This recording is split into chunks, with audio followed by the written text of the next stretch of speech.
Hey, what's happening? What's happening? What's happening? Hey, y'all already know how we do. When I bring somebody on, y'all know we gonna have a great show.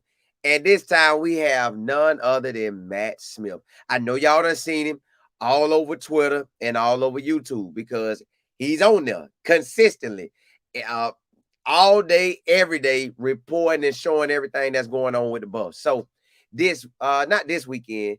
Last weekend, I met him in person. And the crazy thing about it is, I knew he was I didn't think at that moment I was looking at a Colorado person. I just was walking up to him, just about to ask, hey, what they finna go for? I think I was finna ask about the, I want to say where they was finna do the press conference. I think that's what I initially said to him. But I can't remember that part. I know I asked somebody, but I think it was him.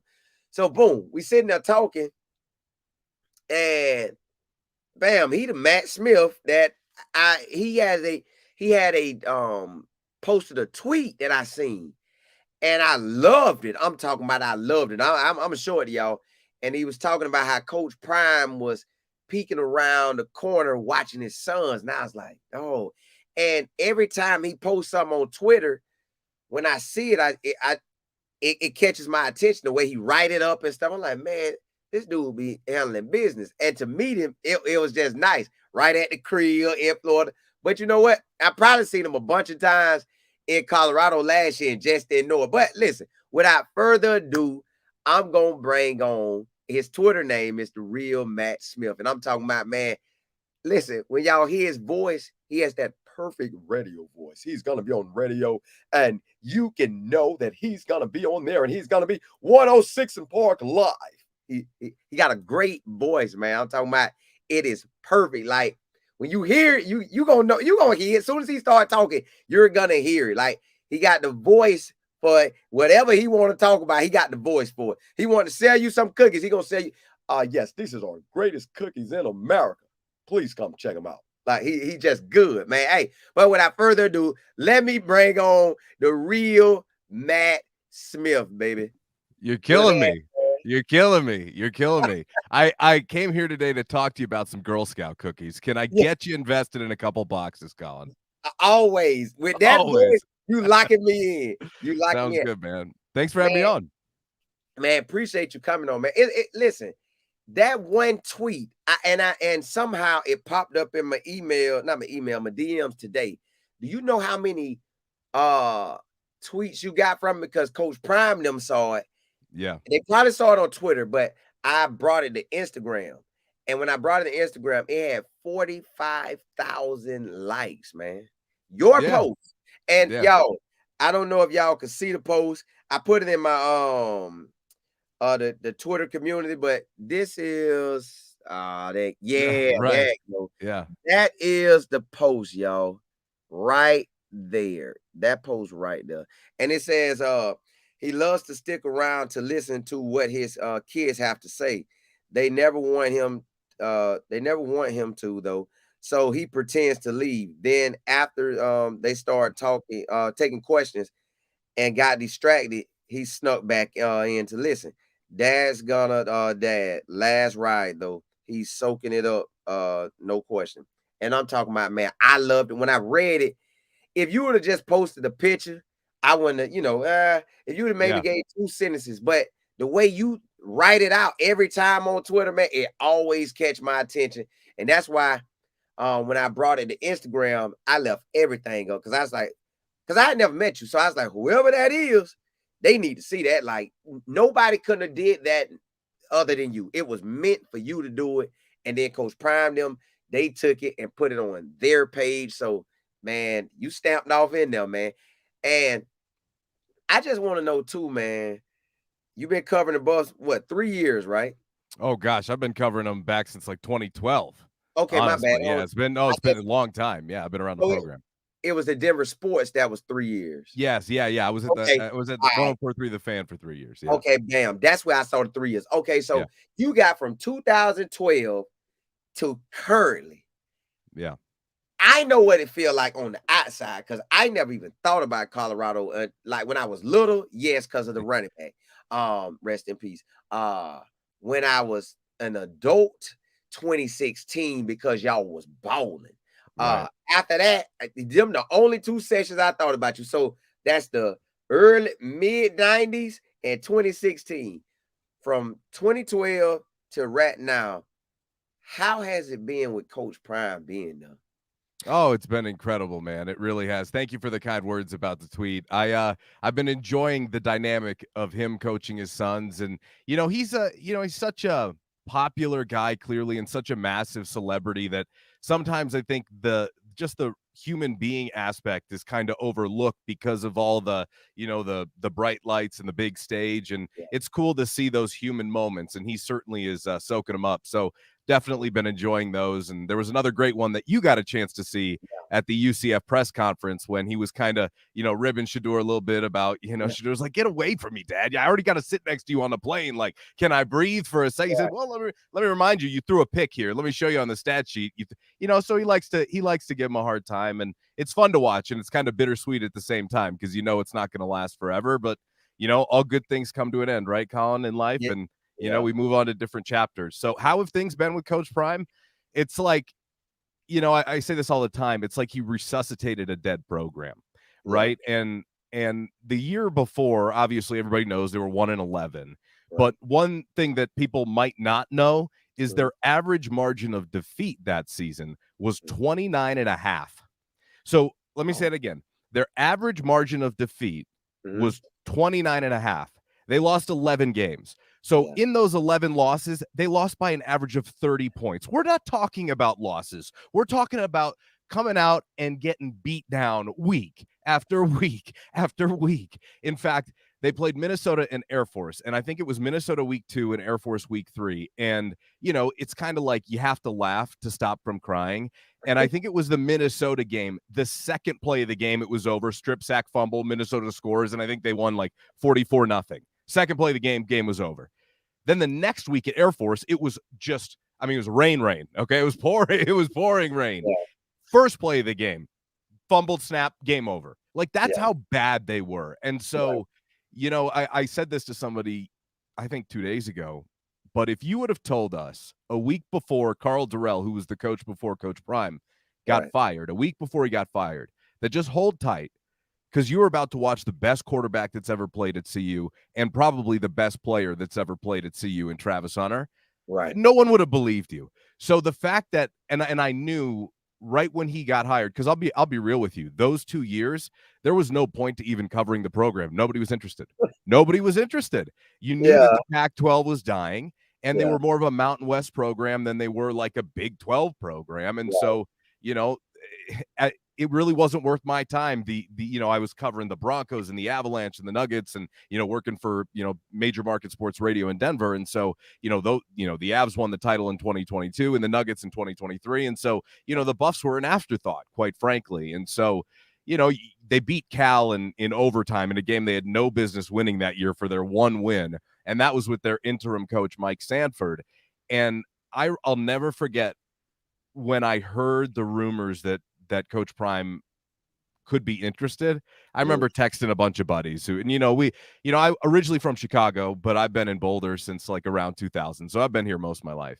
Right. And I remember texting a bunch of buddies, no way, there's no Coach Prime here. No, come on. What is Deion Sanders doing coming to Boulder? You get real. Okay. And then it was, I started to hear some more, birdies underground going, Hey, keep your eye on this. And I went, no. You're and then I'll never forget the day. I'll never forget where I was the day I found out that he was getting hired, which was before it was made public. I go, guys, I think this is happening for real. And it was just, hey, it's last call at the bar, right? Okay. And you're just looking around for anybody, but shoot, how did a dime end up here at 10 a.m. with nobody? You know what I mean? That's what it felt like for us Colorado fans. It was like, how? And so, you start doing more and more. And I'd followed him at Jackson State, and what he had done for the HBCU level was just amazing. And, when I'll again, another moment I'll never forget, the press conference, the first one, I call it the press rally, because Yeah. the CU was smart. They brought in all their donors. So it was Yeah. normally it's just the media, but there Mhm. were media and donors. So everybody's clapping, and it's a little awkward because as a media member, you're supposed to be objective and like, the whole rule, no cheering in the press box, please. Yeah. That type Yeah. of situation. So it was like, oh, this is gonna be different. Oh, this is gonna be really different. And ever since, it's just, he's revived it, and there's energy back in the program. And Colorado has such a dedicated fan base, but you have to win. Boulder Right. is such a great place to live. There are things to do on Saturdays other than go to Folsom Field. That's Right. just the truth. And if you're putting out a really bad product like they did in 2022, that's losing by an average of 30 points a game, why Yeah. would we show up to that? We've got plenty of other things to do here in town. Yeah. So, yeah, it's been fantastic, and getting to know him and his family, and to whatever degree I have, has been really great. And hey, man, what people wanted around here for a very long time was relevance. And that is what he has brought back to the program. And look at what's happened in the last year and a half. And they're sitting on the precipice of potentially being able to do something really special. And that would be it'd be a lot of fun. It feels like everything was about this year, and here we are, and they're 4-1 at the bye and looking pretty good right now, Colin. They do. Now, when you was there in the 2016 year, because I don't know how you remember, but that was the best year you done had since being there, really. So, with that year in the first 5 games, not that you may remember the first 5, but just that year in general, how does that year compare to Coach Prime this year? That's a really good question. So that team was really special, and that will always hold a really special place in Colorado fans' hearts, because we had seen them get their teeth kicked in for 3 years. And Yeah. so it was like, they kind of went through the fiery crucible of losing and taking it on the chin and having to learn and grow. And the one really cool part about that team, though, Colin, was that they had 27 seniors. Think about that. 27 seniors that had all been through the fire for 4 Right. years, because that was Coach Mike McIntyre's very first recruiting class. And I'm sure Coach Mac down there at FIU now. Yeah. I love Coach Mac. He's a great guy. I've always got along with Coach Mac really well. Anyway, but that was a team that had just gotten, like I said, they weren't very good for 3 years. Like, there were some closer losses when those kids were juniors, and then senior year they came out and at the beginning of the season started talking about Pac-12 championship. And we all, in the room kind of looked around like, I mean, I know you have to say that. Yeah. Nobody goes, hey, let's go 5-7 and put that on the whiteboard this year. That doesn't happen, right? Like, that's not the goal. It's Super Bowl or bust, or title or bust. Yeah. Anyway, so, we're kind of rolling our eyes. All right, well, whatever.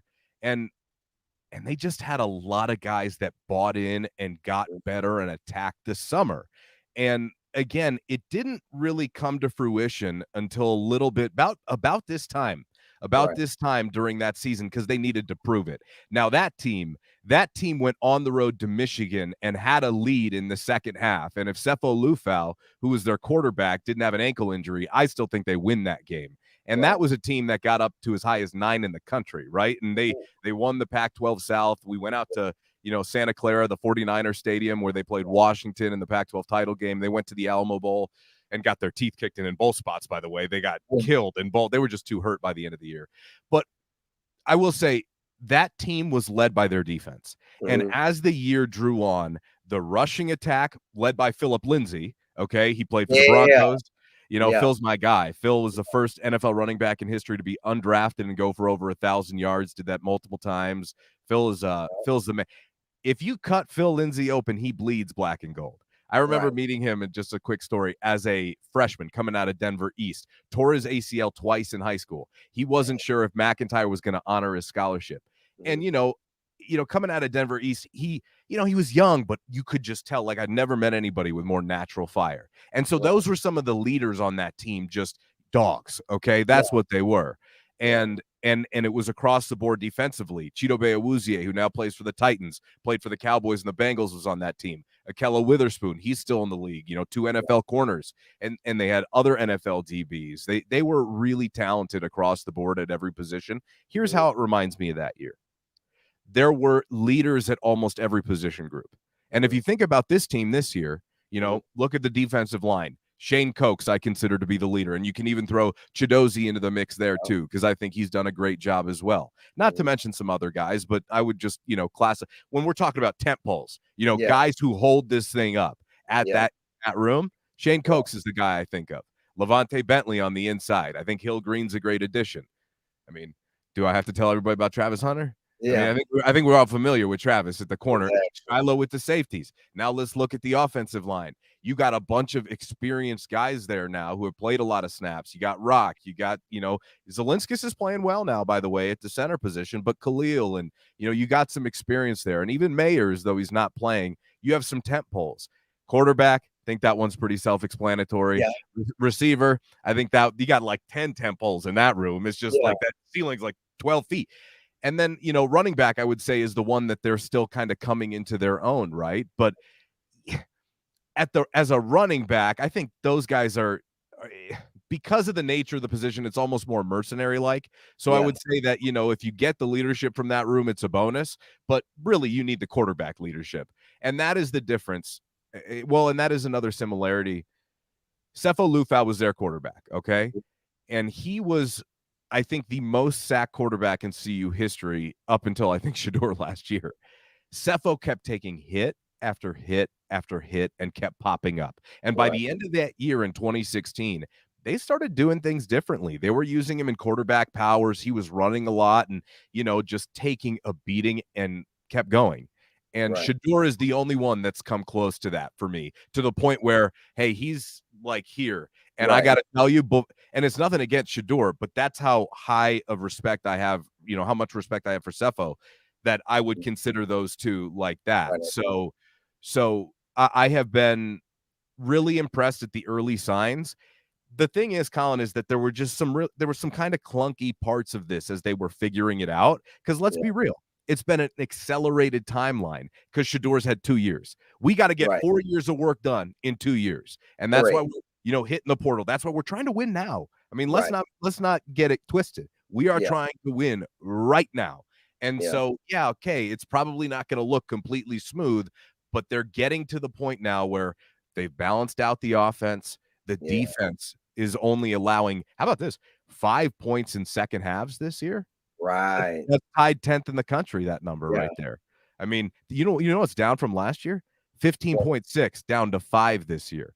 15.6 points per game in second halves allowed to opponents last year, just 5 this year. Robert Livingston, Damian Lewis, Warren Sapp, Vincent Dancy, Andre Hart, Mathis, the whole crew. I don't want to leave anybody out. So I would say that the early signs are there, but it takes to win in October and November, and God willing, you're playing football in December. It takes just everything else cranked up another notch or two as you keep getting later in the year. The last thing I'll say is Coach McIntyre used to call the games in November the gold games, because those are the wins you get remembered for. Right. And this year, I think this team could have a shot at winning some real meaningful gold games. And that'll be exciting, because it hasn't been since 2016 that we've watched meaningful football late into the season.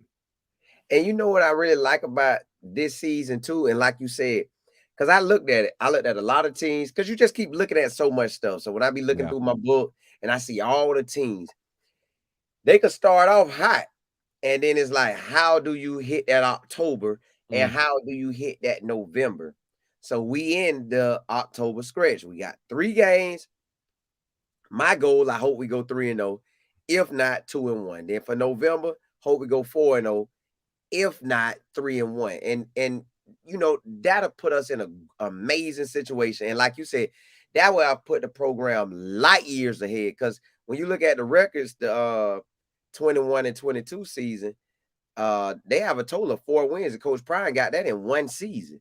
And then now you add up both his 2 years, that's 8 wins over 4 wins that they had, if I'm thinking of that correctly. So with them having this stretch, like you said, this is a put your helmet on and come to play every game, every play, every rep, whether you at practice or in the game. And it does look good for us, because like you say, that defense, we know second half they shutting it down. First half in UCF, first half, if that quarterback didn't hit, that running back didn't come Yeah. out on that wheel route, that quarter was gonna be a goose egg. Because I kept looking at it like, oh, we come on, right now. I don't know why I was focused on the clock, but I guess I was in my mind trying to hurry up and get it down to 0 so we can say, okay, we goose egged them in the first quarter. Can we do it in the second? But they got the 2 TDs or whatever, but it looked like we just really owned that game from start to finish. So if we keep seeing that, it just feels like that's what we gonna have. And it feel like that Coach Prime done turned the corner, like he's doing exactly what he's been saying he's gonna do. Like, hey, like we'll be on some Zoom calls with him. He probably said it on the press conference too, but I know in Zoom calls when he just talking to me personally, like, hey, I have done this at Jackson State. This is not new to me, turning over a program. This is not new to me. So this feels like that's what we headed to. How do you feel about going into this K-State game, in which I haven't just fully immersed myself into it because I was going to wait to maybe Sunday or like Sunday night or Monday to really jump off into it. But I did see that the quarterback for Tulane was throwing the ball on K-State defense. So anytime I see any quarterback in the country throw the ball on any defense we're about to face, I know Shedeur going to have a field day. And then I seen that they had a tough time with Tulane. Now I know Tulane coach he left. He's at Houston. He won last night against TCU. He has built a nice squad over there.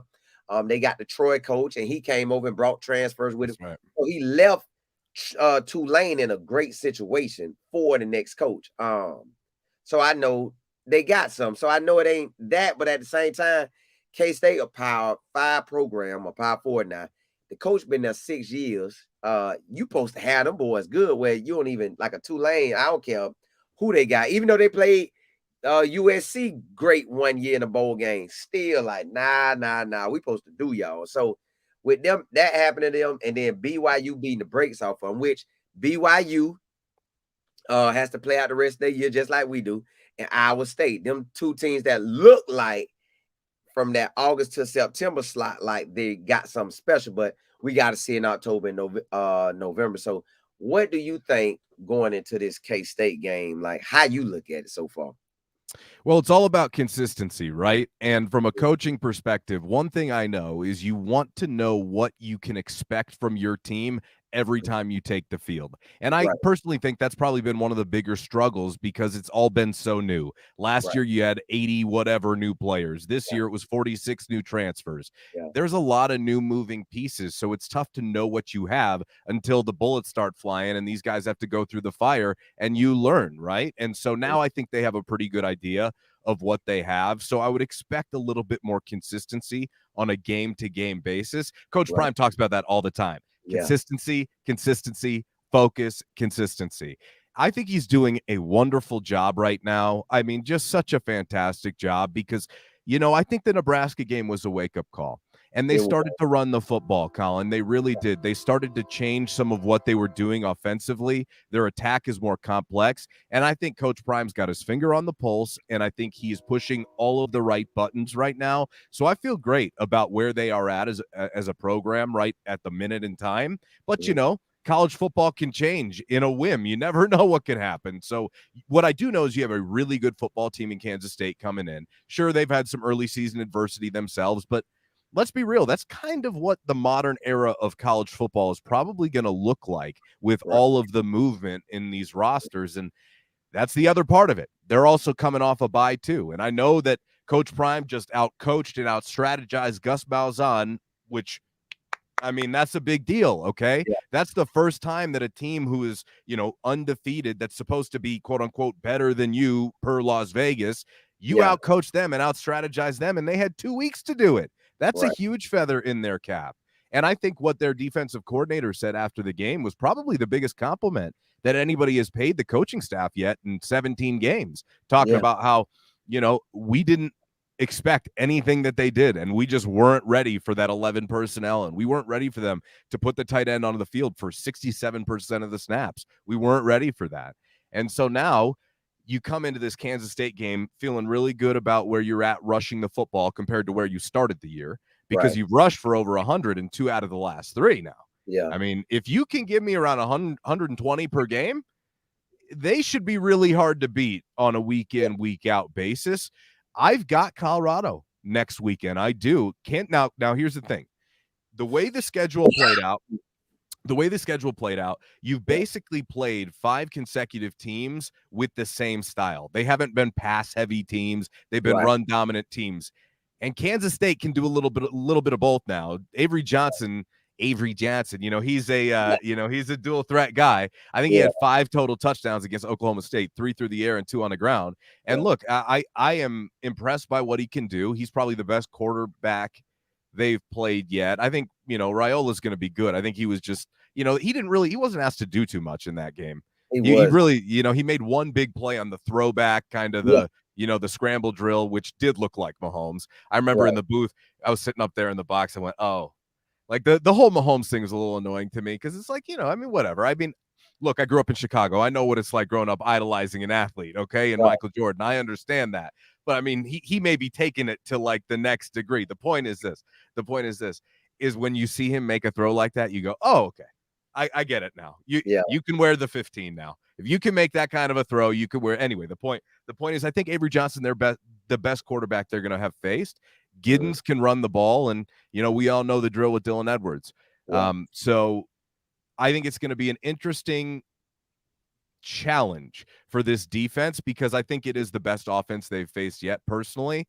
Yeah. Now, that being said, I just saw the other day their pass rush has not been very good. I think it was like 124th, which hey man, that's all Colorado needs. Yeah.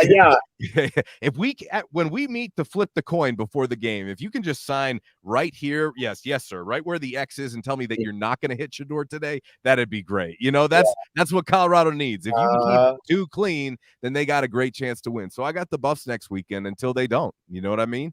That's where I'm at right now. That's how I feel about it too, man, because I glance. Now I'm gonna dig into them. I'm gonna watch some games tonight because they got Arizona versus Texas Tech. You got Baylor and Iowa State. So you got some games I want to see, and then you got that late night game, Cal versus Miami. So I want to check out these games. But did you see Cal this morning? I heard. I glanced at Twitter because that's where I normally see everything. And that's how basically I found you. Yeah. Boom, Twitter going, and I heard Kirby say that he was proud of everybody saying they were proud of Cal, but it was so dark. All I seen was people running. So I guess they got to start it on the Florida time at 7:00 here. It's 6 a.m. over there. So I guess they was already loaded up. I don't know. Tell me. Since midnight last night, they were out there camping, and it was crazy for game day. And obviously, we got game day last year, and that was incredible. Yeah. I was on the stage for game day last year with The Rock, and with the whole show and the confetti with the flat irons in the background. That was amazing. I'm thinking that if CU and Utah, we've got to root for Utah to keep winning and for CU to keep winning because we might get it again in Boulder if both of those teams win out. Because I don't know if they'll pick it for any other game, but if what is that like? If they're like 8-1, I think, or 7-1 at that stage, I can't remember which game that is in their schedule. Either way, you tell me ESPN's not going to want to come out and put on another show like they did last year. Yeah. Because if Coach Prime's 7-1, 8-1, they will be the biggest story in sports again. I mean, the NFL's had a very sloppy season this year. They're just waiting for something like that. So we'll see in that regard. But yeah, you were saying, sorry, I didn't mean to interrupt you, but it was just so crazy this morning. I was just like, what a cool environment. No, and I didn't get to see it. And what you just said, I didn't know they was there since midnight. I just know they were so proud of them. I said, well, what they did? And then my day went to going. My wife saying, let's go eat here. My daughter want to go eat there. So we going and going and going. Then I got to hit you up. Hey, we still good. So my day been running. I got you. Yeah, so I ain't get to see nothing. But you got to play dad. I don't. Yeah. I'm free to do that. Yeah. Hey, I am going to go see what the hype was with Cal. Even though you told me I want to see it too. Yeah, you should. But when I look at Avery Johnson, I'm like, okay, he could run it and throw it. So to me, and yes, I got us down for the win too. But for me, it's either he's going to come out and he's going to play like a North Dakota State game, which I take that game. We won. Or he could come out and play a Baylor game. We won that one. But that Baylor game, what I mean by that is I expected them to run, and I know DJ gonna run it. I know Avery gonna run it. I know they'll give it to Dylan. I know they'll even give it to Joe Jackson. He from Haines City. He from right round the way with me. Got you. So I know those four should touch the ball. It's just he hasn't really thrown it that much. But when we faced Baylor, I didn't think they was gonna throw it. They was out there. I'm like, where these quarterbacks come from? So in my mind, maybe they'll pull that number on us to try to throw. I know we got elite defensive guys out there in the secondary, elite defense period, pretty much the way it's looking. Yeah. But I still feel they're gonna come out and try to throw. Now, the other scenario is we crush them like we did UCF. I hope so. That could be how it is too. And I know with Baylor, they had the 2 special team plays that kind of gave them 10 points, and then we could have had a pick that really would have stopped them. So they only would have went in 7 points at halftime, but it didn't turn out that way. But I kind of see it as they're gonna either throw it like Baylor, or we gonna crush them like UCF. And another scenario is the North Dakota State game. This just how I kind of try to make it look to me. I like to look at it based off the past to see how it's gonna look. Now they could come out there and that's their Super Bowl and they play all world, but we want to play all world and we got some extra incentives because you got Dylan that was on the other side. So we want to show out too. And I know they're gonna try to hit that wheel route with the running back coming out the backfield. So we're gonna prepare for that. We know they gonna try to hit they want the kick return from Dylan, they want the punt return from Dylan.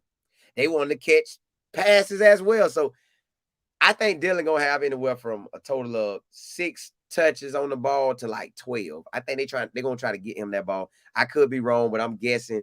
And at the very low end, about 4 to 12 touches, they're gonna try to get him. But I think if we could shut that run down, based on how they defense did versus Tulane with that pass, we gonna throw that ball all over their head. But that's just how I feel about it. Now, the overall, these first 4 games, what did you think? Well, first 5. What did you think about our first 5 games? Because I know you probably went into the season with what you thought they was gonna be, or what you felt based on everything we have, and you get to see them up close in person. So you probably got even a better view. So what did you think from the we could say January of 24 up until fall camp? What did you think we was finna produce this year? Well, to be honest, a lot of my questions were about the coaching staff, and it's not because I didn't think they could do it, but let's just be real. They hired a bunch of first-timers at the position and a lot of new guys. So not only do you have a brand new roster for the most part that needs to gel, you've got a brand new coaching staff, and that takes time. We saw last year it can be, you can hit some rough patches in certain places, but you have to credit the hires that Coach Prime made this offseason. Quite frankly, the Robert Livingston hire, when that was made, we all went, who? Robert Livingston? And then I started doing more digging. Well, come to find out, as far as I'm aware, I'm pretty sure they were waiting for Mike Zimmer. Because if you'll remember, that was going down in the process quite a ways. We kept going, well, isn't he going to hire a DC at some point? And then Dan Quinn, who was Dallas's defensive coordinator last year, got hired as the head coach in Washington as the last head coach to get hired this NFL cycle. Then, of course, Zimmer replaced him in Dallas. I'm pretty sure he recommended Livingston, and I know their original interview was in January, I believe, anyway. So he had him on his radar at least. But, I mean, thank goodness he picked him. I mean, what a great guy that is as well. And, with Shurmur, I knew that he and Shedeur had a great relationship, and I had seen some really encouraging things based upon the way they finished last year. Lewis straight up never adjusted. That's why he got demoted. I don't know what he did on the bye week. He must have been in Cabo because they did nothing to change up the game plan when they went to UCLA. UCLA said, bet, we saw all this on film, and they killed Shedeur. You remember that game? Yes. Remember Shedeur sitting there on the sideline? Like, they was coming across the edge on him so fast. I was thinking, we still in the game at halftime, and we could have scored 3 times, but we kept getting field goals. And I'm like, this is stupid. But stupid.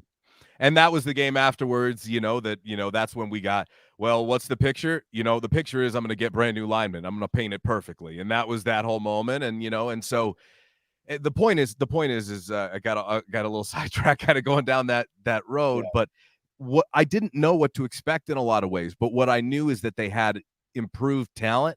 How much? it takes time for that stuff to really show itself. So I'm not one of these guys that's like, I'm telling you right now, they're going 8-4. That's my prediction.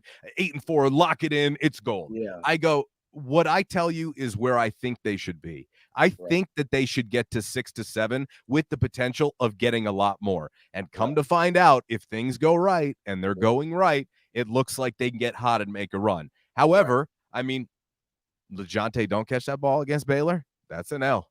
Right? I'm just saying, like, I mean, things can go the other way. And Our so Cam don't make that tackle. Hey, bro. You don't know what happened after that. My point is that football, the margin between wins and losses are so thin, especially in college football. It doesn't mean that I'm a hater. It just means that you never know who's going to get the break. You have to get lucky. Did anybody watching the Baylor game think that Shedeur was going to roll out to the left, throw a dot on a route to LeJounte? I mean, normally everybody's like packed up along the goal line, ready to bat that down. Baylor played that really poorly. They shouldn't have played press man there at the end. That was crazy to me. Anyway, the point is like, who would have thought that could have happened? I remember I'm sitting down there in the opposite end zone. I had the great angle on his throw, and I'm talking to Nikki Edwards, who works for CU Sports Report, and sometimes we like to get up to the press conference because it was raining. And that was the hardest. It had rained all night, and I was like, all right, well, maybe let's just look. 2 seconds left. Let's just, before we go, it's one of those. And so, again, football that's the beauty of sports, is that you never know what's going to happen. So the truth is that I didn't know what we were going to eventually get, but I knew how much better the receiving core had gotten. I knew Shedeur would be better. I knew Travis would be better. And that's a pretty darn good place to start. And if you've got that, well, then you add Preston Hodge, who I've been high on for a long time. And that's looking pretty good. I think he's like a top 10 corner in college right now. I don't even think it's a discussion. He's really good, man.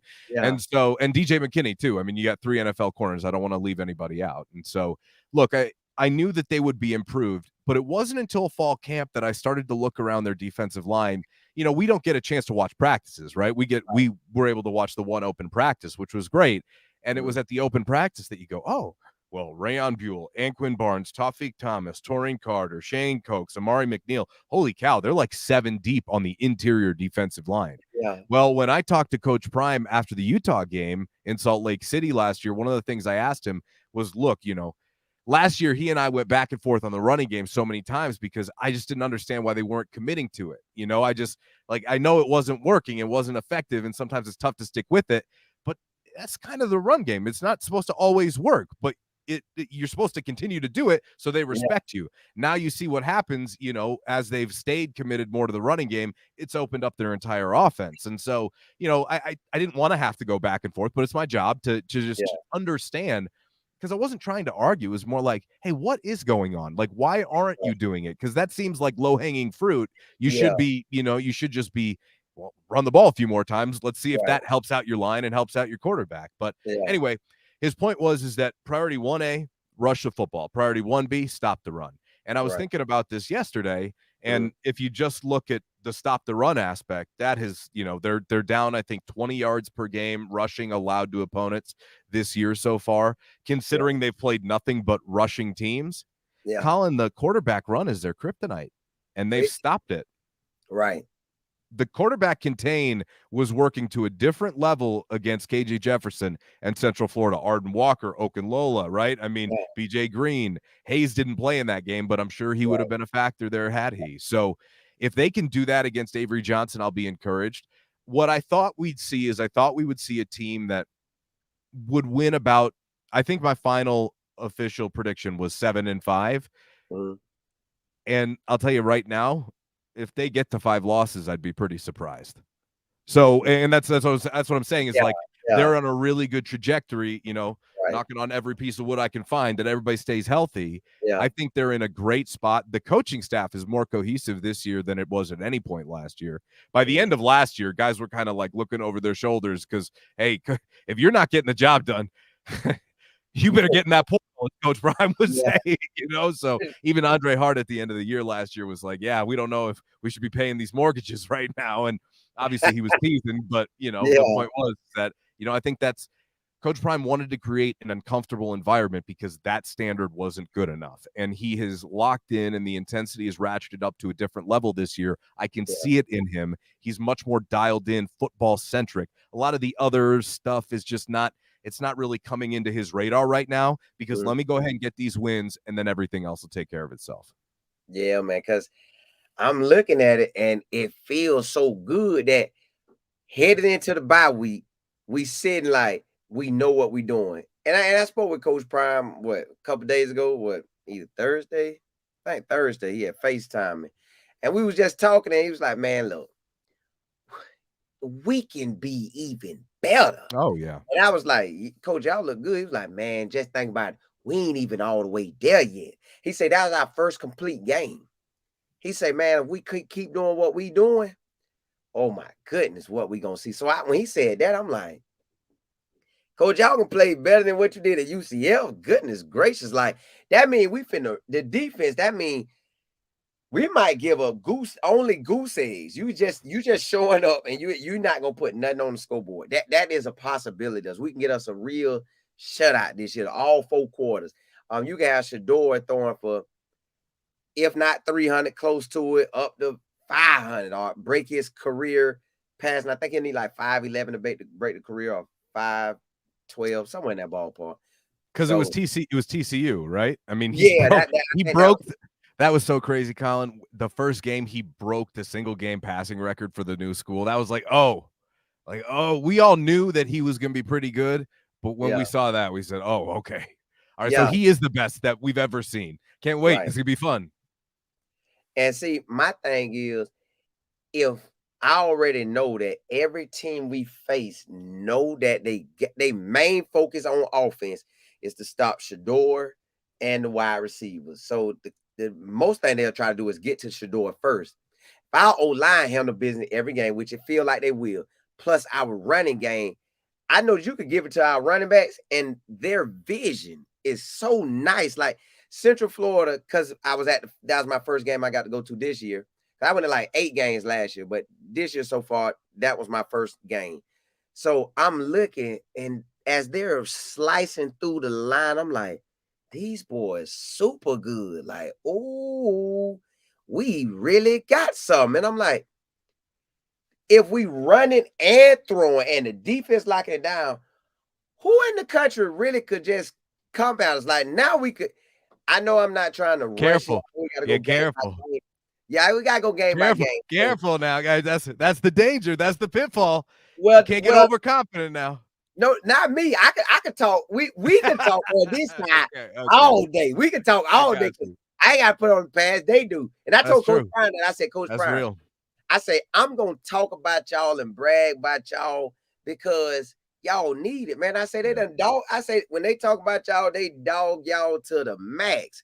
So I'm going, on the other hand, show what it looked like we could be, because everybody else show what it couldn't be. So I'm going to say what it can be. So I'm like, I like that. Coach, it looks like you're going to hit the Big 12 championship, win that, and be off in the playoffs. And I was like, the way our team rolling, well, if we was to see a Texas, that game, they'll probably have us as the underdog.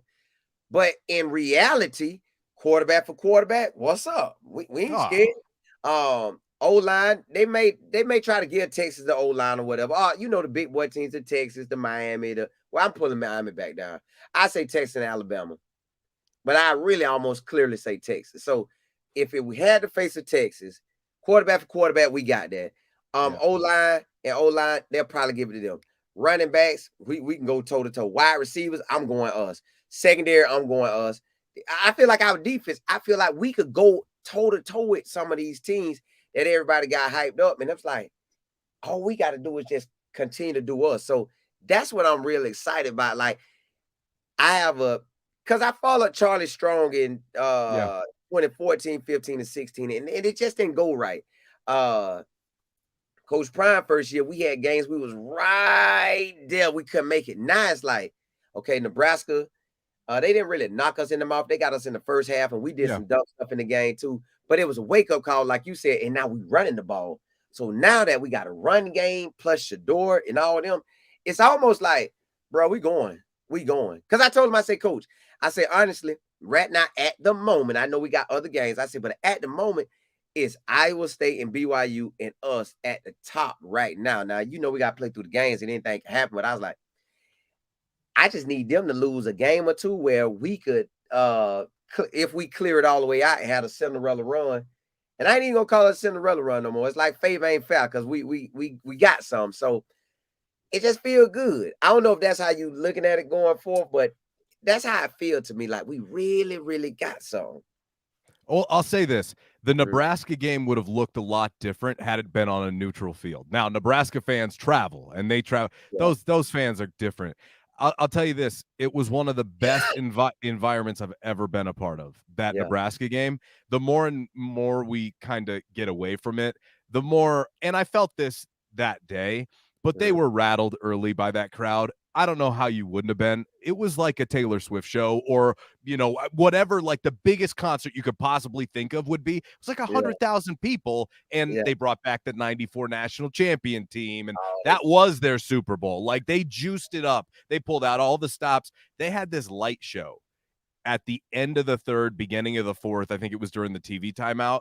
Like, I don't care who you were. You were just looking around going, oh, my God. Like, everybody had their phones out, the fireworks. You can't do fireworks in Boulder because you'll burn the whole, town down. Gosh forbid. You know what I mean? Like, you can't do that around here because of the fire danger. So it heightens the atmosphere, and they did a great job with that. But I think that if you bring that game to a neutral site, I think that game's way different because I think the crowd played a heavy factor in it early. Would love to try them again. But, I mean, you live and you learn. That's why the basketball coach here, Tad Boyle, I cover their basketball team too. He always says after a big loss, that opportunity is gone forever. Now, what are you going to do about it?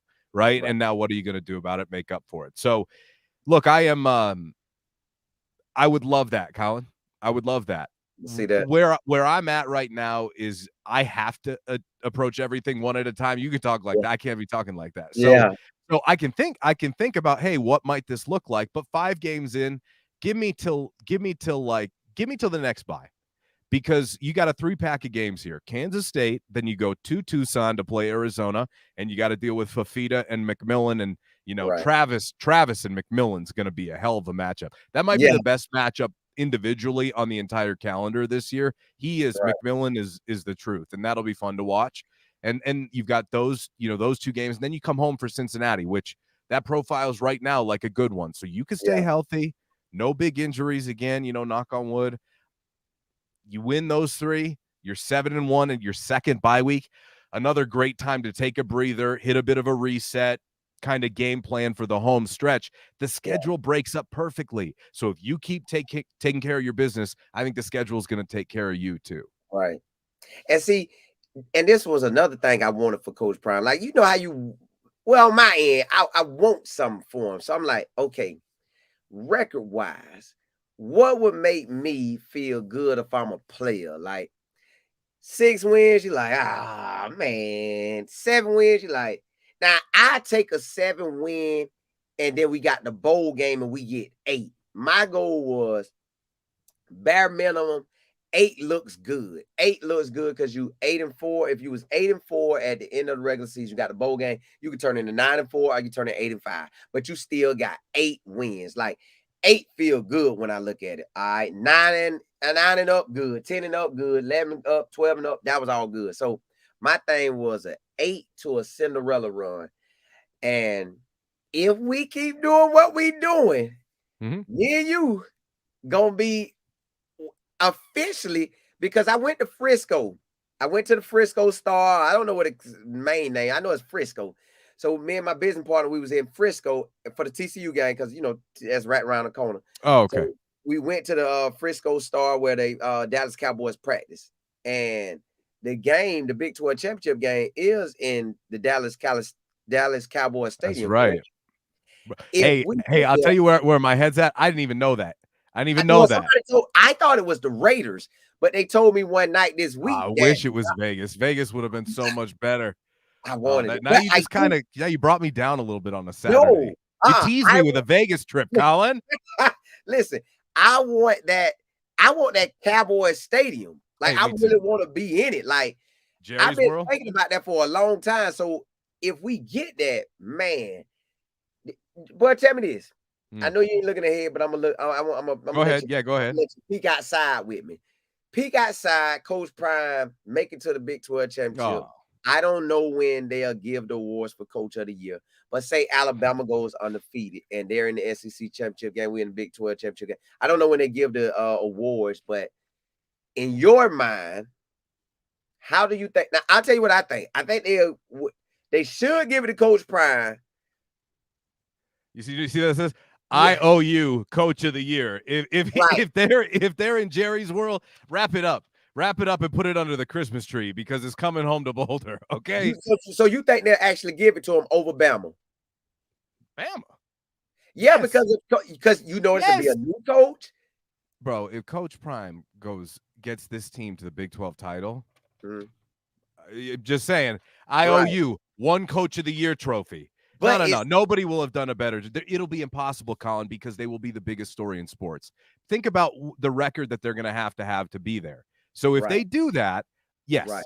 And I already think that. I mean, I don't even know if they're going to have to get that far. He'll be a finalist for it. I mean, you Yeah, get to anything over 8, he's a finalist for it. And I right. think you get to 9 or 10, you're gonna Got have a tough time beating him out. Kalen DeBoer. Okay. It's Bama. It's Bama. They didn't all leave. Jalen right. Milroe's still there. Like, I mean, Yeah. come on, what are we talking about? Like, I get it, but But it's come the on, media, because it's human beings voting. Colin. If They- there was a definition of being born on third base, Kalen DeBoer, he was born halfway to home. They were yeah, stealing home. I'm just saying. yeah, I mean, yeah. it's no disrespect. It takes a lot of work. I'm just saying, like, Right. I mean, So you literally, think that is tailor made to turn over. so they have to give it to him 9 wins and up. 10 wins, it's automatic to me. If they don't, it'll be egregious. So, Oh, yes, I mean, if you want me to peek ahead, I'll peek ahead. They get to 10, even 9, it's like, hey, man, they went 9-3. This team was 1-11 2 years ago. What are we talking about? Okay, their average margin of defeat was 29.5. now I can't remember because I I'll want die him on to that hill. and I want him to get the coach of the year. I just Yeah. always figured I don't know how the media gonna play it because they could make a case for Coach KD and they could put all the sugar on it they want and say, hey, eat this donut. It tastes Mhm. good. But Mhm. that's We what might I have think to of do the that with the Heisman. That one, we might okay. have to do that with the And Heisman. that's what I was coming to you next. Do you think Travis is you done seen a lot of people. Do you think Travis right now is number one? Or Number we one, as what? Colorado the number one candidate at this moment? Like he's Oh, leading it. yes. Should be leading it. There's only 2 players. Milroe isn't in it. It's Janty at Boise State, who I don't know. I mean, they play today, I'm pretty sure, but heading into today, he had 850 yards rushing and 13 rushing touchdowns in 5 Yeah, games. He's right up there with Travis. Make no mistake. And the only right, reason I mean, honestly, let's be real. Numbers wise, the reason Travis is even in the conversation with him and leading him is because of snaps. I mean, right, let's just say that right. because that's 850 yards and 13 rushing touchdowns in 5 games. Have you seen some of these runs? I mean, he's just bouncing off dudes like a pinball. He's having a hell of a year there in Yeah, Boise. But yes, right now, well, first of all, here's the truth. We've never at any level seen anyone do anything close to what Travis is doing right now. He mhm, is far and away the best college athlete I have ever covered, and I've seen some good ones. I watched yeah, Aaron Gordon his freshman year at Arizona. I'm talking just athletes, okay? right, Like I compare Travis to like the elite NBA guys. That's yeah, how athletic he is, okay? And it's yeah, not saying that football players aren't like that, but I'm talking like to have that leaping ability, the jump out the gym yeah, ability, that is you don't see that too often on a football right, field except from real special dudes. And Travis could do whatever he wanted to. Travis could go into the business world and do whatever he wanted to. I am in such awe of what he is and what he represents and just him as a human being. I mean, I am going to be as biased as it gets, but yeah, I've got Travis as my number one right now. How could you not? I also laugh at the people who think that he can't do this at the next level. right. Maybe it isn't going to be full bore like it is now, but it's going to be pretty close. What team is picking at the top of the draft and going to be in a position to go, no, you know what? We actually don't need the help on defense this week. We're going to get our teeth kicked in this week. We actually don't need it. No, they're gonna be like, please, you ready to go back in yet? Because he's gonna be able to do it, and he's gonna open the door for us to see more two-way play. Clip this, and in like 10 years, you can come back to it. Yeah. Matt told you he's gonna open the door to more guys playing two ways in the NFL eventually. Not like he does, but packages and things like that. Right. You're gonna start to see it more often. And you know what's funny about it? It's like everybody in the country talking about they done skip. It's like the Heisman talk for Travis, and it's like a lot of NFL players keep coming on every single week because he can do something amazing every week. So after this K-State game, he's gonna do something amazing, or a few things amazing. They're gonna get on again. What you think he's gonna do? Dog, I don't think he can go both ways. It's gonna be hard. It's gonna be hard. I'm thinking to myself, like you, like if I'm an owner or a GM or a head coach, the business model is to put bottoms in seats. If my team is trash, bam, bam, bam. Bam. That's Hey, all it's about. That's all it's yeah, about when you're trash in the NFL. yep. So if I'm Jacksonville and I get him, Right. and it's a lot to do in Jacksonville, but we love Jacksonville when they hot. When they hot, we rolling with them. You can wear the all black, you can wear the green and black, you can wear the all white. Man, when Fred Taylor then was there, that thing was beautiful. And Mark Brunell, so it was rolling. So imagine you get Travis up there and you telling me everybody say got the ball skills to be on offense. Well, if you got the ball skills for offense, you also have the ball skills for defense when they throw it at you. So why wouldn't you put him out there? I would think like at the worst case scenario, I'm throwing him out there and maybe we ain't going. We gonna test it. I'm gonna test him first to see Coach Prime. So how did y'all do it? Now I'm already have my thoughts about it. So if we get him, all right. If we get him, okay. Prime said that he's gonna get him, and he lets him be off 3 or 4 days. Well, we'll give him 2 days off. Yeah, we'll give him 2, and we'll work the playbooks in for him. I think that's they making that like it's hard. I know guys who went to school with me. Well, I ain't gonna say that because then they might know who I'm talking about. But I know guys who learning the playbook and learning classwork, two different things. Travis Hunter, Travis Hunter smart in both of them. So you mean to tell me he can't learn to, oh, this is cover 3. This is man. This is man underneath. Okay. On this route, bull wankle 3F 5 647 slant route. All right, coach. Well, I got a slant route on Bullwinkle. Okay, on Mike Tyson throwback left, I got a reverse. All right, this ain't gonna be hard for him. They making it like this so hard. Now, this man gonna get out there and be able to play. Now they don't know him yet, Colin. They don't know him. Once you meet him and once you see it in person, like within the first 2 weeks of Travis getting in the NFL camp, you're going to hear reports out of the camp where Travis Hunter stunning coaches already in rookie mini camp. It's like that's the type of stuff you're going to hear about. It's like, yeah, we know. We've been new about this whole thing the whole time. So it's like I want to see him get on a team and the team allow him to go both ways. But I do think about it. Normally, a team really has maybe a top wide receiver and a top DB, but it's another wide receiver side. It's another DB side. So it ain't like you hear about both DBs on every team. You might hear about one DB, one wide receiver. So it's still another side that he can go dominate. Now you got that dominant wide receiver, that dominant Travis Hunter, that dominant DB, that dominant Travis Hunter. So I think you got to play in both ways. I see no way around it. Like, they got to do it, and I want bottoms in the seat. I really, if I could pick it for him, I'm putting him at Dallas. But since he like to say if he could pick it, it would be Denver. I put him in Denver, and that'd even be even sweeter. So him and Surtain would be crazy. Locking it down. That'd be crazy. That'd be crazy. Locking it down. I do want to give some. If anybody got some questions, go and drop your question. But I do want to give some shout outs.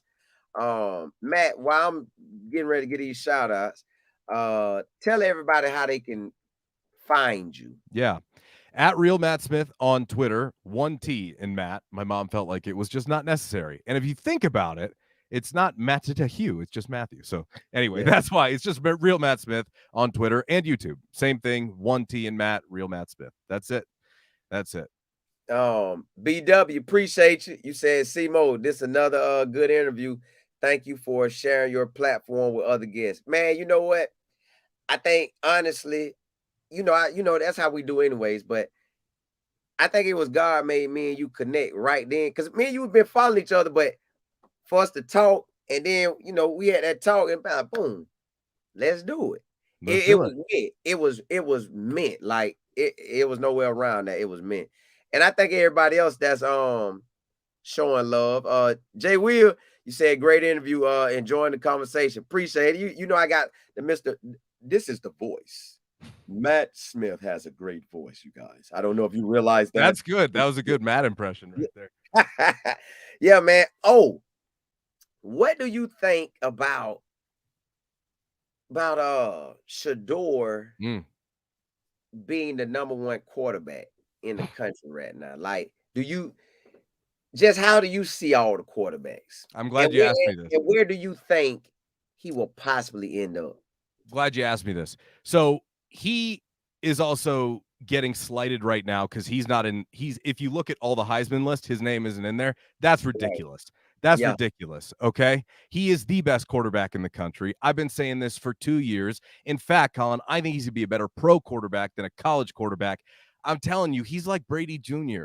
I see those mechanics in him all the time. I saw him in him last year. It's just, you can tell that's one of the guys he's modeled his game after. And I've taken so much heat for this because again, I spent the last 3 years working on 104.3 The Fan in Denver. That is like Broncos radio. Okay. Yeah. And a lot of folks down there are haters. Let's call it what it is. Yeah. So when I come out and say last year at the beginning of the season, 2025 number 1 overall pick, Shedeur Sanders, everybody goes, get real. They won 4 games. Just wait and watch. Just wait and watch. I've had a chance to see this kid up close in person. I wouldn't be saying that stuff if I didn't believe it wholeheartedly. I mean, one of my other side hustles, I do a lot of basketball training and NBA and college skill development. And so I like to think that, I got a pretty good eye when it comes to talent, certainly. So he just has some stuff you don't teach. And mentally, I mean, he has maybe mastered the game at the college level more than any quarterback I've been around. He's built for the moment. Coach Prime has raised him for this. He won't be rattled by anything. Any NFL franchise would be so lucky to have this young man as the face of their franchise because he can handle it. Barbs and arrows, bad game. That isn't going to affect him at all. And guess what? It won't be all rainbows and sunshine in the NFL as good as he is. He's going to have to take his lumps. Look at what Caleb's going through right now. Look at all the rookies. Look at Bo Nix, right? I mean, it is not easy. It takes a serious jump in speed of the game. I personally believe he's going to be the first overall pick because quarterback is of such high value. And if you look at some of the teams that are going to be in that neighborhood, they need quarterbacks. Now, I mean, maybe this or that happens. And if there's one guy that will knock him off the pedestal, it's Travis Hunter. Right. That's the truth because both of them are good enough to move up for. And I'll run this out there by your listeners. I was watching back the broadcast, doing my kind of like film review, kind of going back because you and I were down on the field. I wasn't up in the press box down there in Orlando. So I, didn't have a chance to see it from that angle, and you got to watch it from that angle. Yeah. And so I'm watching it, and Brock Heward, who was doing the color commentary for Fox, played quarterback in the NFL, with Indianapolis, with Peyton there. And I know Brock because he used to, my former sister station in Seattle, he hosts the morning show every day. So he and I have known each other for a couple of years, and I'm trying to get him on my platform. But I was talking to him, and I told him, I said, I think it's a really great point you bring up because he said that there's a Kelsey Mahomes-esque dynamic to what Shedeur and Travis do. And I sat there and I went, obviously different position, but what he's talking about is Travis was attacking space. Like a lot of these routes, they're on the fly and improvised. It's like, get open. I mean, that's really what it is. I would never normally advocate for this. Okay. I understand the type of value a team would have to surrender to make this possible. But if you are sitting at the end of this NFL season with number 1 overall or number 2 overall, you Mhm. better investigate what it would take to get them both. Okay? Because Yeah. I think that there is something really special between the two of them. Not that I don't think either one of them can't form that with somebody new at the pro Mhm. level, which Yeah. is 99.9% likelihood of what they're going to have to do, but you Right. better investigate it because it's worth it. They got something, man. You know, I never even thought about them two being together. I always think pick number one, pick number two, or vice versa, however it go. But if they did do that, oh my goodness. Bottoms in seats, plenty. Yeah, I'm talking about plenty. I'm showing up to that first game. I'm showing up to I'll that see you first. there. Yeah, I'm showing up to that first one. I'll see you there. Art said, why do you think they keep moving the goalposts on Colorado and Coach Prime and even Stephen A. Smith? Because nobody wants to be wrong. When you've got guys who make a lot of money in sports media, they have massive egos. You want to know what Stephen A. Smith's paycheck looks like? Stephen A. doesn't want to be wrong. And that's part of it is in our culture. When I talk about culture, I'm talking about sports media culture now. Right. It's not what it used to be. It's not analysis like you and I are having right now. When you turn on ESPN, it's two guys yelling at each other. That's what it Right. is because that draws eyeballs, right? Correct. The drama, the conflict. That's kind of what we're accustomed to now. Yeah. And so to do that, you have to defend your opinions, right? You can't Yeah. sit there while Shannon is yelling at you as Stephen A and just sit there and take it. You got to stand up for yourself and explain it. Well, if you defend yourself and defend your point and justify what you're trying to say, and then 24 hours later rolls around and you're wrong, well, you got to own it. And a lot of guys don't want to do that. So when they're wrong, they go, oh, well, yeah, I mean, 6-6, or that's a great win, or 4-1, that's great. Or, I always thought they could have a good season. There's a lot of guys that have a lot of ego to it. In my opinion, Paul Feinbaum now takes a lot of heat, but what did Paul do this week? Now, it looked like his dog got kicked when he had to say it, but Paul owned up to it. He bowed down. He did. And you know what? You have to give, to me, there's just not a lot of guys that do that anymore. So as much as the crazy stuff he said, and I'm not a fan of his, you do earn my respect as a professional if you're willing to do that. However, it wasn't like somebody stole your ball, man. Like you could just talk about it like a normal team. I guess he didn't want to, but you said it, that drama sale, and it was like every other day they was throwing him on. But he would even say it sometimes. I don't even want to talk about Colorado, man. I don't want to talk about Deion. They keep putting it 5, 4, 3. Yes, Deion, it's not even irrelevant. Why y'all keep giving me that? Stop sending me that. That's what he really be wanting to say. Yeah, now, but he still accepts it to go on there, so he knows it's good for business too. He knows how this sausage is made. Yeah. Look, they thinking, man, we got to keep some eyeballs on the real TV because everybody going in to this YouTube and YouTube taking over. So they trying to get the eyeballs. But it was funny that he did say that I had egg in my face, man. You know, Deion, you're doing good. But my thing is,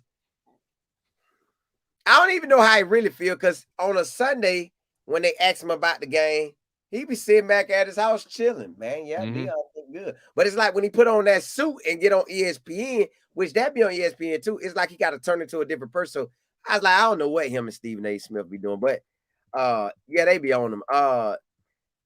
Miss Kimball said, why do you think people, she used another word, but this thing like to catch words and then throw me off. So I put a word in for it. She said, why do you think people dislike? I'm talking about dislike with a passion, Coach Prime. Like what? Yeah, I do want to hear from you. I want to hear from you. Well, I think that there's a couple of different components to it. Okay. First of all, whenever you have somebody that is bucking convention, that's doing things their own way, and is just very upfront about it, and quite frankly, is popular enough that people are interested in what they're doing. And then once people start paying attention, they go, oh, well, hold on, that's not the way that everybody else is doing it. You should be doing it that way. Well, then they start to get naturally skeptical. But then I think you can, certainly add in other factors. We've got newsflash to everybody. Racism isn't dead in this country. Okay. Like, I think there's also part of that too. However, here's when we just talk about the football fan, I think this is part of it. until you put significant hay in the barn and have like wins to point to, some people kind of get turned off by going, "Oh, we're going to win, we're going to win, we're going to win." People go, "Well, you haven't yet. So how am I supposed to believe you? Or why would you talk like that when you haven't done it yet?" But they Right. don't understand him, okay? And there's another part of it where people are also jealous and envious, I think, of the success that Yeah. he has and the positions that he's been able to help guide his children Right. into. Let's just call it what it is, right? I Yeah. mean, you know, Shador said the other day that, I don't have a trust fund and all this. And look, I mean, they have the right life values and the right morals, and they have done a fantastic job with that. But let's also be real that he's had opportunities in part because of who he is, right? That's part of it. But you don't apologize for those. You Right. never apologize for breaks you get in life. And Yeah. and I think that some people are just jealous and envious of that. And quite frankly, my first few interactions with Coach Prime, I just didn't know what to expect because it was so different based upon everything else I had done. It wasn't like whether I liked it or disliked it. It was me Yeah. trying to understand. I'm a very cerebral person. I like Right. to figure things out. I consider myself a pretty good judge of character as well. And I Yeah. also kind of like to look you up and down, much like Coach Prime, which I think is kind of the reason why he and I have some good back and forths at the press conferences every now and again, because we're similar in that regard, where kind of like to look the other person up and down and just get to the bottom of who you really are. And look, there are some times where certainly he will be very strong in his own defense, where you see a lot of people go, that's not really worth my time. To him, it is.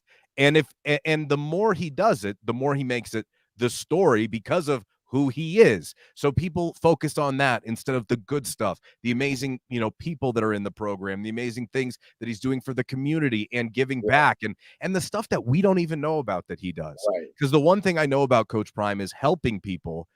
That is his life's calling, okay? And specifically young people. I can tell that about him. The one thing that and I'll say this, and I can't remember what username. You said Kim something? Kim, the one thing I'll say, and the thing that bothers me the most is the criticism that he takes when people say that he only cares about his kids, that he Mhm. doesn't care about it. It's all about Shador and Shiloh and Travis. That's it. That couldn't be further from the truth. That stuff really bothers me. That stuff really bothers me because if you see the way that he talks about all of the kids that play for him, even the ones that leave, even Right. Cormani. Even Cormani, people were like, "Oh, he's calling out Cormani." No, he's giving Cormani tough love. That's Right. what Cormani needs to hear last year. And it Yeah. didn't work out. And I know he wishes him nothing but the best. Even Right. after, as an 18-year-old, Cormani comes out and says some reckless things, like he Yeah. doesn't punish him for that. He Right. understands where he is. And so why does he receive so much hate? Because trendsetters are never well liked at first, right? Yeah. Like people who come along and blaze the trail. Well, maybe you're going to burn a couple of coattails along the way. That's just going to happen. And so the one beauty about him though is he could give a rip about what anybody thinks, and he's going to be him. And I appreciate that about him. And to add on to what you were saying is when I be talking to him sometime and he be telling me stuff about different things, how he looks at it and do it, I'm like, oh, why my it made me question my coaches when I was growing up. Like, well, not my little league coaches, because they all, they in your area, so they gonna look out. But a college coach, he doesn't know you until you basically get there. But your neighborhood, the coaches might have went to school with your parents or your grandparents, so they gonna have some love for you. Coach Prime already come in with the love for you out the gate and allowing you Yeah. to just, hey, bro, I gotta teach you about life, boy. Because Yeah. everybody ain't going to the league on this team. I want everybody to go that can go, but everybody ain't going. So what you gonna do with life? Yes, you need your college degree, but you need to show me what you love. Work your passion. What you really good at. Then he done put some guys in commercial, got some NIL deals and all that stuff like that. Then he come back and then he'll have it where me and him can be talking. And he'll be like, Colin, man, I do this so I can. The reason I do this is so when that player hit the league, the NFL scouts gonna be looking at that player and say, and they can look at all the other players in the country. They're like, oh, them boys been beat up, but this one right here, oh, we gonna be able to use him good in the league. So he Yeah. could play in the league longer than somebody who got more love in college, and they level could be just the same, but they could go to the NFL and this one take off, and you like, why that one taking off from Colorado team and not the other? It's because that person body may been bammed and bammed and bammed, and Coach Prime had it where, okay, we're gonna rotate these boys, we'll get them rotated in. Now we're gonna keep so many, so you so fresh that by the time you hit the NFL, you still rolling. So I love all that about it. I'm like, man. Then that's when I told him, I say, Coach, you know you the face of college football. I say, they can't do nothing without talking about you. Like every weekend, they got to talk about you. Every weekend, like we know the rest of the year, all our games on TV.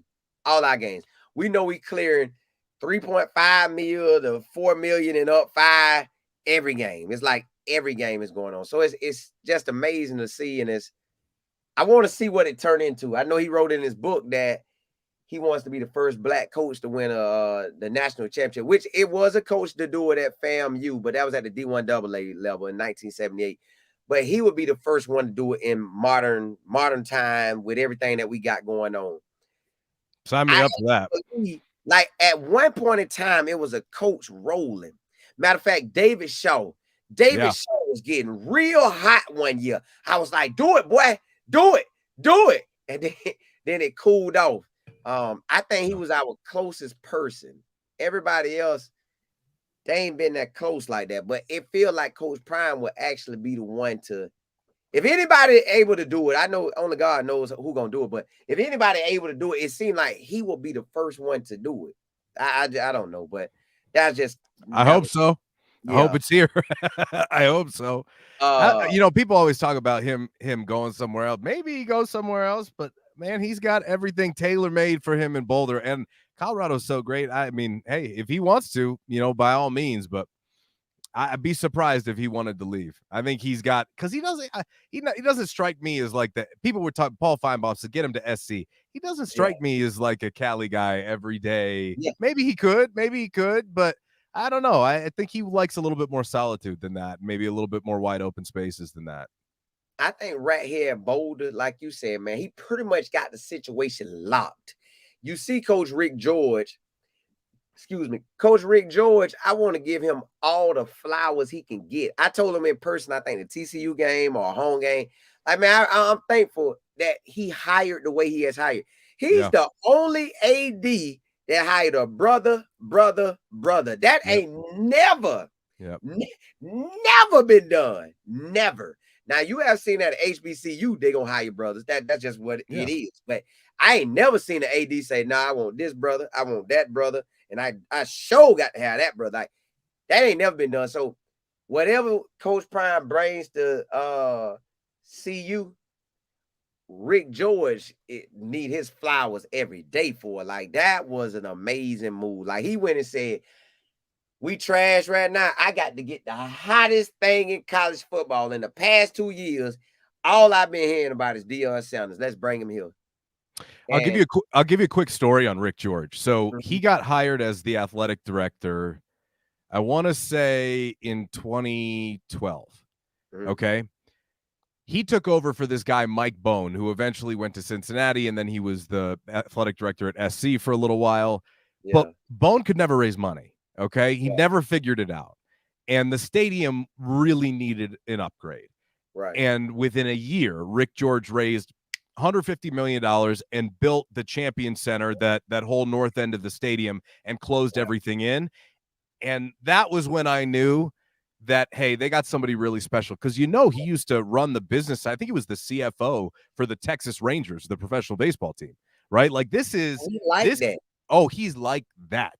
In my opinion, he is the best athletic director in the country. But unfortunately, at Colorado, with just the challenges they had as a football program, it was hard to tell. And naturally, you kind of fight the academic department, because there's a segment, or at least had been a segment, of the board in the past that wanted it to be all about academics. And there's, quite frankly, like the engineering, school and stuff like that could care less, couldn't care any less if they played football.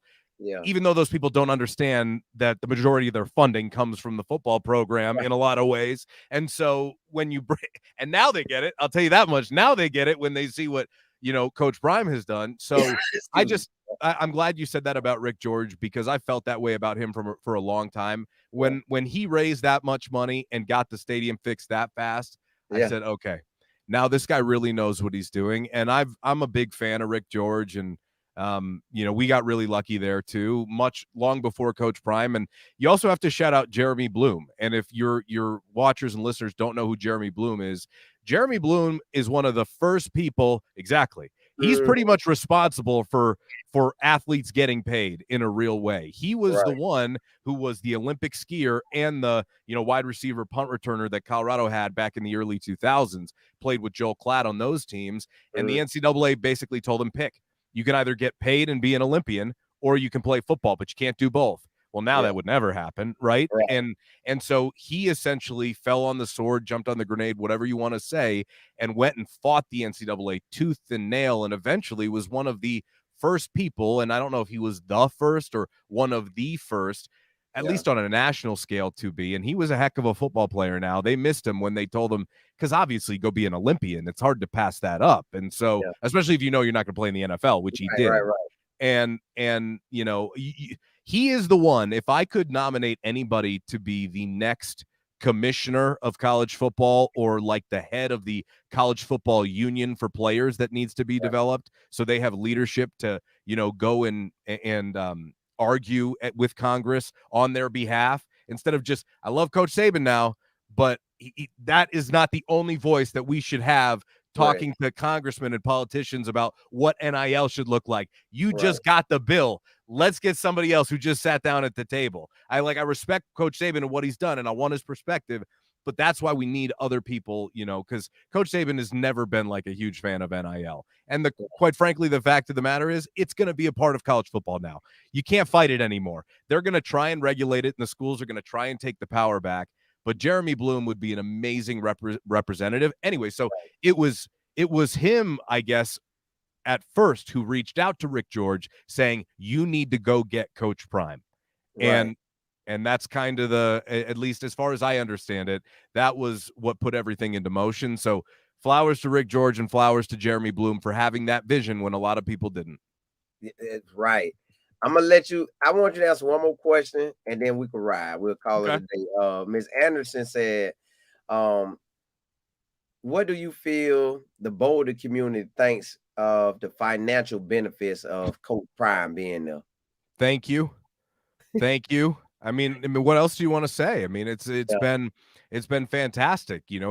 Anytime you can get people to visit, and the beauty of it is he's brought in so much, but it's not like it's affecting daily life. Right. It's a couple of weekends a year. Yeah. And meanwhile, it's translating to all this money. So Right. we get to keep our town that's, pretty relatively kind of sleepy little town and pretty chill college town. And meanwhile, it's done really well. And not to mention, like, you see the development that's going on up at CU. There's this area of campus called the Hill, which is basically like, the Hill separates where campus is and then where all the students who live off campus live. They live up on this hill. And so, they build brand new hotels on the hill, and here's this development and that development. And yeah, there's a huge part of that. And I think more than anything, to be honest with you, more than the financial aspects, because that's all well and good. And, obviously we're very grateful, but it's just the community. It's the community who are re-energized, who can have pride in their program again, because you have a steward of it who's very responsible and is going to treat it and honor it with care. And I feel like, the coach before, and if y'all don't know who Carl Durrell is, and this isn't a shot at him at all, but like total opposite ends of the spectrum, go Google when we're done here, Carl Durrell press conference. You might fall asleep in like the first 3 minutes. Like, it's just such a different vibe. And I don't think he was a bad guy at all, but there is an energy that Coach Prime has brought again to the city. And it was funny, I was at a sandwich shop yesterday. I'm a regular over there. I go and I'll get breakfast sandwiches there. If you come into Boulder, here's a shout, here's a tip for everybody. Deli Zone, okay? Great breakfast sandwich, really good. Anyway, so There's another location. I'm a regular, and they know what I do. And every time I go in there, Matt, what talk to me about CU? My dad has season tickets. And what about Kansas State? And you were in Orlando. Jay Norvell's mad at you. Why is and it's just like people are invested and Right. that is something that I don't think you can put a dollar value on, quite frankly. So hey, y'all done heard it. Matt Smith, if you want to follow him, tell him where they can follow you at Real Matt Smith, Matt with 1T, Twitter, YouTube, and I'll be rolling out more and more, but I got new videos up there. And we also got to shout out, Brian Howell out of Munster Tiger. Those guys are in the trenches with me every day up there. I've done podcasts with them this week as well, and some really good insights on both of those. So make sure you check their channels out as well. Adam, I seen you on there with Adam too, then. Yeah. Adam's a man. Adam and I have known each other for a while. I love Adam. Adam and Brian. People give Brian a hard time. Brian's a good person too, though. But Brian is a really good guy. I like Brian a lot. Yeah, because I done met all y'all now. I done made basically almost. I think I've talked to everybody that normally in the conference room. I think everybody at DNVR and CU Sports Report. I don't want to. I'm not leaving anybody out on purpose. Those are just the two guys that I happen to do the most work with. Correct. Yeah. And plus, like you said, I just seen you this week with talking to him. Yeah. So yeah, hey man, it was great having you on. We'll have to do it again, man. Yeah. We talked it out. So hey, appreciate y'all for rocking with us, man. Look, Matt Smith, it was amazing meeting you, man. It was. I was supposed to meet you. I already knew that. I was supposed to meet you that moment, that time, because you were standing right there. You were standing right there. So it was meant for us to meet, man. And may God bless you on this new journey you on. May He bless you in every way possible. May He bless the dreams that you want to happen for you, that you want to happen in the future. May He allow all that to happen for you, man. And bless everything that you touch to prosper. Hey, but y'all, blessings to y'all. Y'all know I catch y'all next time. Holla, holla, holla.